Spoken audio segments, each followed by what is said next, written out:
पिछले वीडियो में हम लोगों ने भारत में यूरोपियों के आगमन के क्रम में पुर्तगालियों का आगमन देखा था।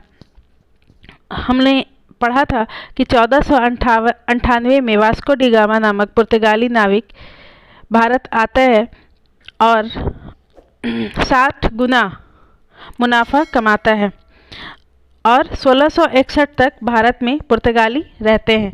उसके बाद इतना मुनाफा और व्यापार का लाभ देखते हुए यूरोप के कई अन्य देश भी भारत की ओर आए। तो पुर्तगालियों के बाद जो देश आता है वो था डच, जो कि मूलतः हॉलैंड अथवा वर्तमान में नीदरलैंड के निवासी थे। 1596 में कॉर्नेलियस डी हॉटमैन, जो कि पहला डच यात्री था, केप ऑफ गुड होप होते हुए भारत के पूर्व सुमात्रा पहुंचते हैं और 1602 में डच कंपनी वेरिंगडे ओस्ट इंडीज कंपनी की स्थापना हॉलैंड में होती है, जिसके देखरेख के लिए 17 सदस्यों के बोर्ड का गठन किया जाता है।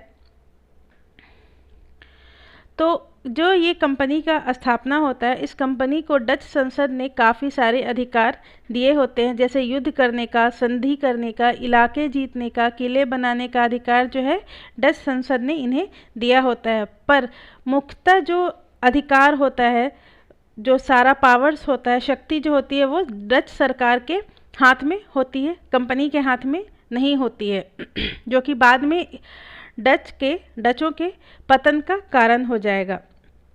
तो डचों का व्यापारिक केंद्र जो था, पूर्व में डचों के व्यापारिक केंद्र जो था वो इंडोनेशिया था, जहाँ से वो मसालों का व्यापार करते थे। इसके बाद जब ये इंडिया भारत आते हैं तो ये जो है सूती वस्त्र का व्यापार यहाँ से मूलतः करने लगते हैं और जिससे इनको काफ़ी लाभ होता है। तो भारत आने के पश्चात 1605 में डचों ने पहली फैक्ट्री पूर्वी तट पर मसूलीपट्टनम में स्थापित की और 1610 में डच फैक्ट्री, जो कि एक किलाबंद थी, किलाबंद फैक्ट्री गोल्डिया नामक फैक्ट्री की स्थापना पुलिकट में की जाती है। 1610 में एकमात्र किलाबंद फैक्ट्री जिसका नाम था गोल्डिया, उसकी स्थापना कहाँ की जाती है? पुलिकट में की जाती है। 1619 में डच जो है जकार्ता, इंडोनेशिया का कैपिटल जो जकार्ता है, उसको जीत लेते हैं और बटेविया नामक नगर की स्थापना करते हैं। 1627 में बंगाल के पिपली में डच फैक्ट्री की स्थापना होती है, 1627 में, ठीक है। इसके पश्चात 1641 में जो डच थे वो मलक्का जीत लेते हैं, 1658 में श्रीलंका जीत लेते हैं और उसको अपने कब्ज़े में कर लेते हैं। 1664 में औरंगज़ेब ने बंगाल, बिहार और उड़ीसा में डचों का व्यापारिक अधिकार दिया। डचों को व्यापारिक अधिकार देने का मूल कारण था कि वो ज़्यादा से ज़्यादा जो है लाभ अर्जित कर सके, ठीक है। उसके बाद जो है डच जो अपना जो भी फैक्ट्री बनाते थे, जितना भी किला बनाते थे, वो कहाँ बनाते थे? कोरोमंडल तट या पूर्वी तट पर बनाते थे, क्योंकि ये इंडोनेशिया के निकट था और इंडोनेशिया उस समय इनका क्या था? मुख्यालय था, जिसके वजह से डच जो है ज़्यादातर पूर्वी तट पर ही अपना अधिकार जमाए रखते थे, ठीक है। उसके बाद डचों ने भारत में नील, शोरा और सूती वस्त्र का निर्यात किया।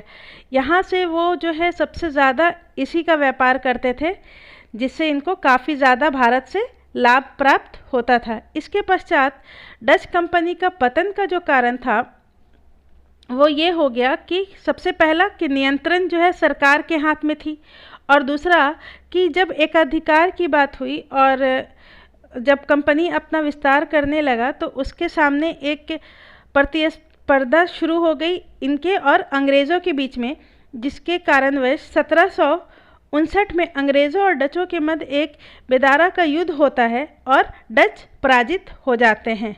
और इनके पतन का मुख्य कारण ये था कि इनका जो नियंत्रण था वो सरकार के हाथ में था, सबसे पहला चीज़, और दूसरा था जो अंग्रेज़ों का नौसैनिक शक्ति जो थी उसके सामने डचों की शक्ति काफ़ी कमज़ोर थी, जिसके कारण जो है ये पूरी तरह से डचों का पतन हो जाता है भारत में, ठीक है।